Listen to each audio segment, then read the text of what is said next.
Hey guys, welcome back to another review for One Piece, chapter 1157 called The Legendary Bar. And people are already calling it Goon Piece. They're already complaining, oh no, is this gonna be what the treasure of God Valley is? They're disliking how this person looks just like Nami with a different hair color. It just looks like Nami. Everybody looks like Nami in the pre-time skip. Bunch of complaining. But I think it's fine. We'll get to it. We'll talk about it. Let's jump into this review real quick. Legendary Bar. And the story is very straightforward. I feel like we're spending a lot of time with Rox here. We're spending a lot of time going through the chapter, going through Rox's timeline, building his crew up. I feel like I want to see Rox win here. Like, I want to see Rox succeed.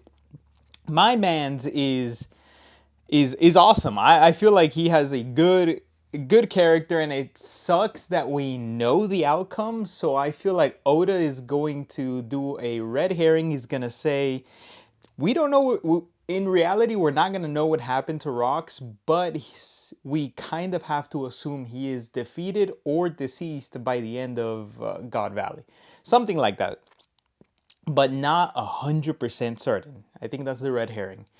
But we're spending a lot of time, we're seeing the crew dynamic. Like, Oda is spending so much time on a quote unquote dead character that said he was going to come back to Imu's face.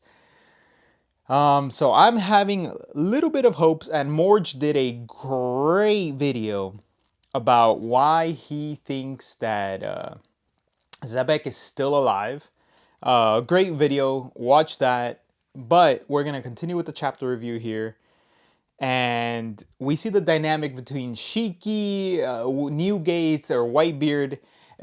Big Mom is there. It's just their whole dynamic is awesome, but they're so selfish. They're so cruel to each other that Shiki bombs the hole that Edward Newgate is in with Kaido. He just bombs them, and he's like, more loot for us, and he just goes away. And we see Whitebeard had his devil fruit already. So the theory that, although it could still be true because it really vibes with Zebek's ability on smashing the sword and creating an impact, it works really well with him.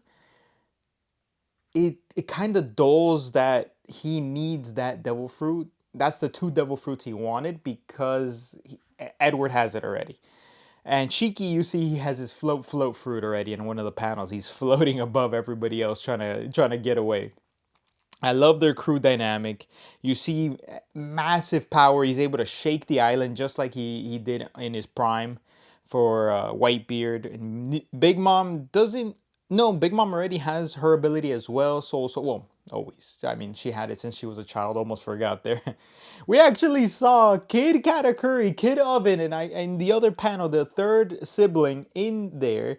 We have them as kids, so they're on the Rock's ship or on the crew on the island. They're there already born, and we know they're born because of their ages. But like, it's so weird seeing them so little with Big Mom or Lin Lin, I guess in this case. She hasn't called herself Big Mom yet.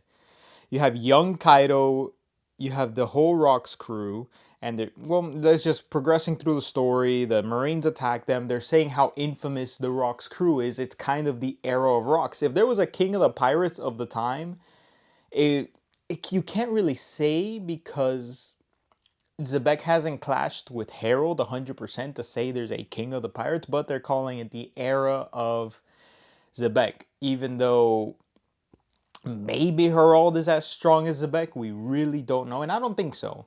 But we know that Zebek holds high respect for Harold. So they fight. They get a notorious record, which is great. Just building up the legacy of Rocks. You have we skip to Harold's times scene here, where he is just so mad because the world government is intruding on an island. They are saying these people have no rights. They can do whatever they want with these people. And Harold is so frustrated that he leaps from his ship and imagining a giant the size of your ship hurling at you with his giant sword about to slice you in half. Amazing. I can't imagine, but he is humongous compared to the ship. And of course, Harold is bigger than all the other giants because of ancient giant blood, and he is bigger than everybody else on top of that. But yeah, great that he still holds his he feels very what's the word? Act now for what's right and think later about that, and then consequences come later. And that's kind of what he risked. He risked everything. He risked not being a member of the world government because he wanted to help people that broke bread with him and his island when they needed them the most. If he turned his back there now, how would he look at himself? And he defended that island from the world government, from them doing whatever they please. High respect. I love Harold. Harold is up there, man. I'm really liking Harold as a character. Great. But what happened to the non-violence, man? Wasn't he about non-violence? He is hurling at the ship 100%. I don't know when that non-violence claims ran in, but he is violent all the way around. I'm enjoying it. Act now, consequences come later. And I love that Zebek is like the only person that he's so chill with. He doesn't like boss around.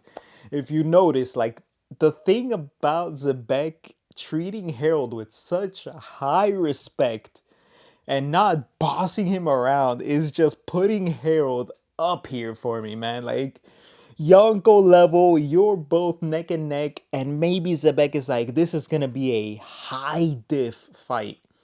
I won't challenge you and like bring you down into my crew by force because you are a high diff fight. I don't want to risk it. But it's just like he's so chummy with Harold. He's like, just join my crew. Just forget about the world government. See, look at them. Look how they treat you. Look at all this stuff they say about you. We could use your forces, all that. It's just the panels where he's just so calm and talking like he's just brothers with Harold is great. I really love the respect that he has for Harold. And it must put Harold so high up there in strength that he's even chummy with Ida. He's like, Ida, just tell him, convince him for me. Like, tell him he's being foolish. And she's like, if I were his mom, I'd say to pick your friends very wisely. That's so funny. What was it? Don't take shots at me. And then Zebek's like, don't say that. I'm not in a bad. What's to say? I'm not a bad guy like that. I'm just trying to get him in my crew. Love it. And then we have young Garp, Sengoku, and Otsuru just talking. We have not Vice Admiral, we have Admiral Kong. So I don't know how strong Kong is, but this man is always looking worried, I swear. He's trying to recruit the giants. They're not like Garp is saying we need their strength. I don't know why you're holding off or bringing them to the world government. We see in the last panel we do get the elders push towards that goal with a condition. So we do get that. What else do we get here? We get Shaki leaves Amazon Lily and leaves the Kuja pirates to pursue her own goals. Gloriosa's asking, why did you leave? What happened? And Lin Lin is saying, it must be the love sickness. Maybe she's chasing after a man just like you did. And then he takes a shot at Big Mom. Gloriosa takes a shot at Big Mom saying, you don't know what love is. You pop out kids like popcorn, at least in the translation.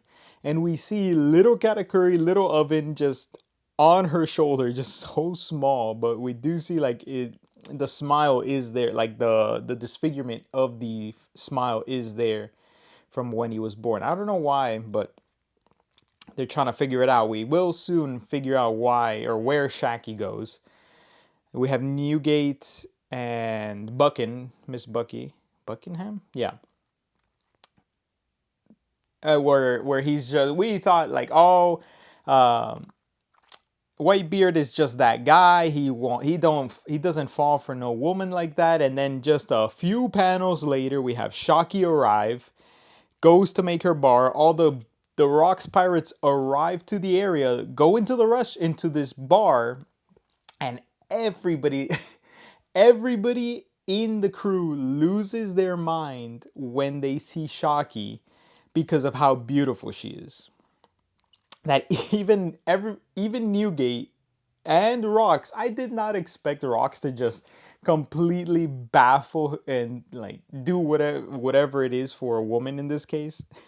But it turns out that even Shaki was able to convince Rocks and like that. And to end the chapter, Rocks is like, I'll help you out, do whatever. Let's help Shaki. We'll help you open the jar, do all this stuff. So this is low-key buffing up Sanji with how he is with women. A little. Just a little bit. So it's kind of like Sanji, every time you mocked him, actually not as bad as we thought. Actually, maybe bad, but not as bad as we thought. And for the last panels, we have the condition for the Giants to join the world government, and it is the warriors of Elbaf must kill Rocks. Now, what a condition that is, because what happens now? They're very buddy-buddy. He does say he's a criminal. He won't take him to the mainland to show that Zebek is just casually on Elbaf. But I feel like there's no way that Zebek was versus Harold, Roger, and Garp, right? There's no way this man was 1v3 in God's Valley, right? I don't think so. I think Harold is going to be like, no, I just simply cannot do that to one of my friends or something like that in that case. Although you're a criminal, you haven't done anything bad to me. So I don't think I have to do anything bad to you, and you haven't been somebody like uh the world government. I don't know. I really am wondering what Harold is going to do with that situation, because I don't even know what I would do in that situation, right? Zebek is it's monstrous in strength.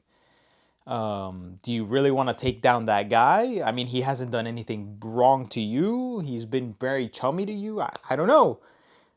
I don't know. That's a tough one. I don't think want to join the world government that bad either. And even Garp gets mentioned by Herald. So, well, I feel like Garp wouldn't fight Herald because, well, he's trying to join the world government, and even Garp says, um, no, no, what did Garp say? Oh no, Garp just made fun of his haircut because he shaved his head, and he looks not silly, but he's like making fun of Harold for shaving his head. So he's met Garp. I don't know if he's fought Garp. Maybe he's talked to him while being on the seas somewhere. And he's never really fought because they don't have a reason to fight, because he's trying to join them in the world government in that case. And he talks highly of the Marines and the organization. And we do get Garps get mentioned by Zebek, which he says, that man, he should be a pirate. Garps mentioned. So it's not upscaling. We know Garps is very strong in his prime. We know he is. But it's good that Zebek is like, I know Garp. He's better. He's a better pirate than a marine. So good words from Zebek on that. But no, I don't think that in God's Valley you're doing 1v3 Zebek, because you're scaling Zebek 1v3, unofficially 1v3, because the Giants would join against Zebek. That'd be monstrous. I don't know. I feel like Zebek is getting so much glaze by Oda in this case. But yeah, I think good chapter. They were saying Shaki is the treasure, and what would happen if you steal somebody's treasure, right? Let me see the wording because my phone's about to die, but I just want to see that. Here, the narrator says, unfortunately, a treasure is always the inevitable target of theft, and they're calling they came to covet her as a treasure. So she's a treasure, and treasures are meant to be a reason for theft. So if God's Valley is the reason, if that happens and one of the big prizes is Shocky, a lot of people are already complaining. But I feel like it almost is a great reason to have it, right? I mean, just really quickly, because I didn't put a lot of thought before the video into this, and damn it, I'm dragging this video out very long now, 15 minutes. Saving somebody's life from being a slave like that, and somebody who's Shocky, who Gold Roger is like, you're definitely not going to be a slave to the Celestial Dragons. Zebek is like already losing his mind for Shocky being on his island. And well, Harold is just like, no way you're gonna have a slave like that. Like there's like Harold would be like, no way you have slaves. Immediately no. I feel like Harold would be like, immediately no. Or I don't know. I don't know. He might know that they have slaves, but like that, kidnapping somebody to turn them into a slave. I don't know. But he joins the back side, I feel. And you have Garp, but Garp is meant to be like a dog of the Marines. Like he can't turn against the world government like that. So he's still a Marine. Very hard to say. I feel like he actually took a step back because he's like, I can't do anything. I really has to constrain himself because he can't go against the Celestial Dragons, but he doesn't want to work with them. So I feel like there's a conflict of interest, and it kind of has to be Harold and Roger versus Zebek, and Zebek might feel betrayed because of that or something. I don't know. Throwing a lot of things out there, but this video is dragging out a little too long. So thank you for everything, guys. Please let me know what you think. Leave me a like, comment, subscribe, and I'll see you for the next one.